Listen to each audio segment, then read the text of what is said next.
Ήταν Κυριακή του Πάσχα. Οι καμπάνες στο νέο ήτυλο της Μάνης μόλις είχαν συγγύσει. Μέσα σε μια παραδοσιακή ταβέρνα το αίμα έρεε ήδη ζεστό στο πάτωμα. Ένας άντρας και μια γυναίκα κοίτονταν νεκροί.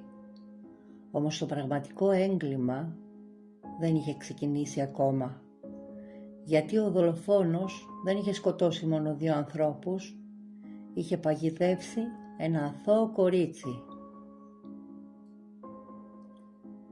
Η Σταυρούλα Κατσαφαρέα, η μεγαλύτερη κόρη της οικογένειας, μπαίνει στο σπίτι των γονιών της. Αντί για πασχαλινό τραπέζι, αντικρίζει το απόλυτο σκοτάδι. Ο 58χρονος πατέρας της Παύλος και η 57χρονη μητέρα της Κανέλα είναι νεκροί. Ο άντρας είχε πυροβοληθεί έξω από την ταβέρνα τους. Η γυναίκα μέσα στη κουζίνα. 2 διαφορετικά όπλα. Ένα 45 πιστόλι και ένα 38 περίστροφο. Η Σταυρούλα σοκαρισμένη καλεί την αστυνομία.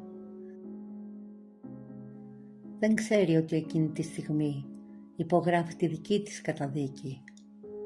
Σε μια κλειστή κοινωνία όπως η Μάνη, ο κόσμος θέλει γρήγορες απαντήσεις. Οι ψίδηροι ξεκινούν αμέσως. Η κόρη τους έφαγε για την περιουσία. Οι ίδιοι συγγενείς στρέφονται εναντίον της και γίνονται μάρτυρες κατηγορίας.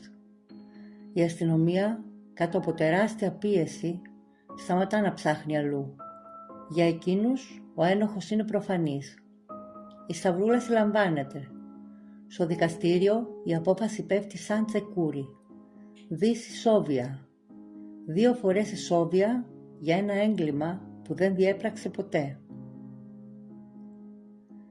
Η Σταυρούλα θα περάσει 4 χρόνια και 9 μήνες στα πιο σκοτεινά κελιά των ελληνικών φυλακών, κλαίγοντας κάθε νύχτα, φωνάζοντας πως είναι αθώα.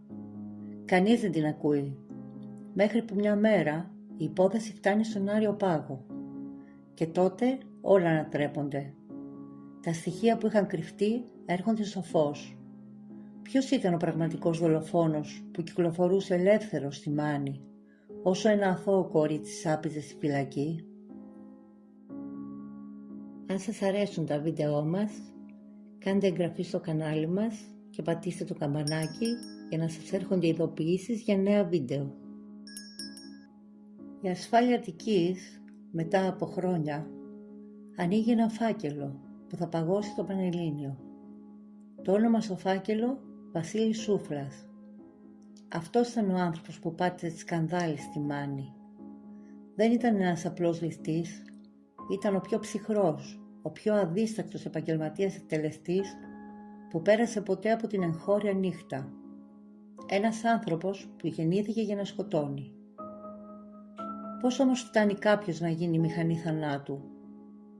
Ο Σούφλας μεγάλωσε δύσκολα, μέσα στη φτώχεια και την παρανομία των πίσω δρόμων της Αθήνας.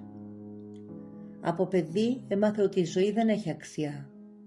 Ξεκίνησε με μικροκλοπές, πέρασε σε άγριες ληστείες, μέχρι που το όνομά του ακούστηκε εκεί που έπρεπε, στα σκοτεινά γραφεία των ονών της νύχτας. Εκεί η ψυχρότητά του εκτιμήθηκε αμέσως. Το 1990 ο Σούφλας γίνεται ιδρυτικό μέλος και το βασικό πιστόλι μιας τρομακτικής οργάνωσης. Οι εφημερίδες την ονόμασαν το Συνδικάτο του Εγκλήματος. Ήταν η ελληνική Κόζα Νόστρα. Εκβιασμοί, ένοπλες ληστείες τραπεζών και το κυριότερο, συμβόλαια θανάτου. Αν κάποιος ενοχλούσε κάποιον, το Συνδικάτο αναλάμβανε να το σβήσει από το χάρτη. Η διπλή δολοφονία στη Μάνη ήταν απλώς η αρχή μιας μακράς λίστας με αίμα. Ο Σούφλας εκτελούσε εντολές των αρχηγών της μαφίας χωρίς να ρωτάει το γιατί.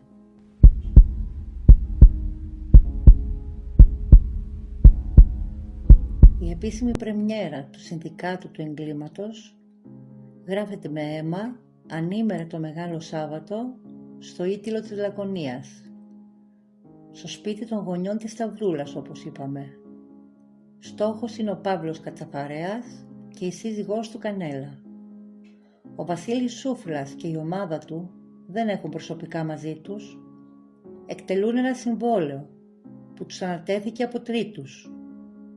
Ο Σούφλας πυροβολεί έναν ψυχρό τον άντρα έξω από τη ταβέρνα του και τη γυναίκα μέσα στη κουζίνα.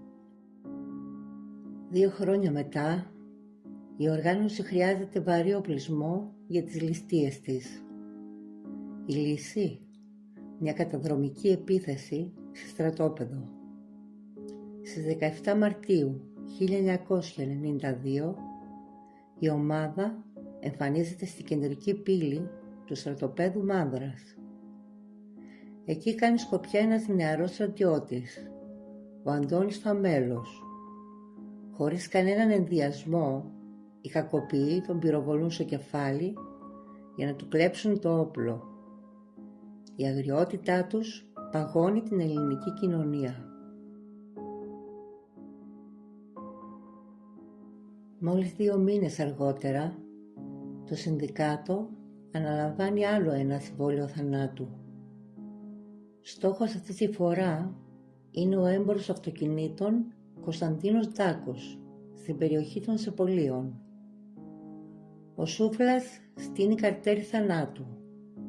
Με το που εμφανίζεται ο επιχειρηματίας, δέχεται καταιγισμό πυρών. Το μήνυμα της μαφίας στάλθηκε και ο Ντάκος πέφτει νεκρός στο πεζοδρόμιο. Και κάπως έτσι φτάνουμε στις 12 Φεβρουαρίου 1993. Αυτή η νύχτα θα είναι η αρχή του τέλους τους. Ο Σούφλας παίρνει στο διάσημο Mercedes Club στη Γλυφάδα. Στόχος του είναι ο διευθυντής του μαγαζιού Αλέξανδρος Ζαράνης. Τον πυροβολεί εν ψυχρό μπροστά στα μάτια των θαμώνων. Αυτή η δολοφονία όμως ξεσηκώνει θύελλα. Η αστυνομία αρχίζει να σφίγγει τον κλειό γύρω από την οργάνωση. Ο Σούφλας γίνεται πλέον βαρύδι για τους συνεργάτες του. Στον κόσμο της νύχτας, αν γίνεις επικίνδυνος για την ομάδα, σε διαγράφουν.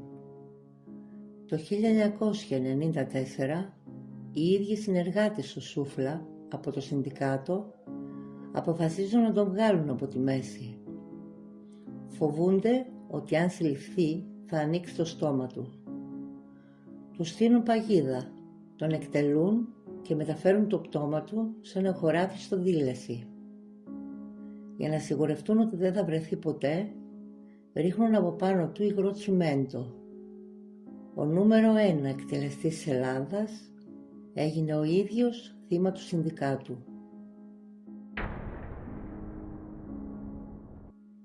Έτος 1995. Μετά από 4 χρόνια και 9 μήνες στην κόλαση της φυλακής, η Σταυρούλα Κατσαφαρέα κάθεται ξανά στο εδόλιο. Αυτή τη φορά στο μεικτό ορκωτό εφετείο ναυπλίου. Το κλίμα έχει αλλάξει. Τα στοιχεία της αστυνομίας και το Συνδικάτο του Εγκλήματος δείχνουν καθαρά ότι το 45 πιστόλι ανήκε στη μαφία. Η Σταυρούλα δεν είχε καμία σχέση με αυτόν τον κόσμο. Οι ένορκοι ακούνε την ιστορία της με κομμένη την ανάσα. Η ώρα της κρίσης φτάνει. Ο πρόεδρος του δικαστηρίου παίρνει το λόγο. Η απόφαση είναι ομόφωνη, αθώα. Η Σταυρούλα ξεσπάσε κλάματα στην αγκαλιά των δικηγόρων της. Η δικαστική πλάνη που συγκλώνησε την Ελλάδα είχε μόλις τελειώσει. Το κράτος παραδέχτηκε το τεράστιο λάθος του. Όμως πώς μπορείς να επιστρέψεις 5 χαμένα χρόνια σε έναν άνθρωπο? Πώς σβήνεις αυτό το στίγμα? Το Συνδικάτο του Εγκλήματος εξαρθρώθηκε, αφήνοντας πίσω του μια μαύρη σελίδα γεμάτη αίμα και κατεστραμμένες ζωές. Η Σταυρούλα Κατσαφαρέα κέρδισε πίσω την ελευθερία της, αλλά τα 5 χρόνια που της έκλεψαν μέσα στο κελί δεν θα της τα επέστρεφε κανείς.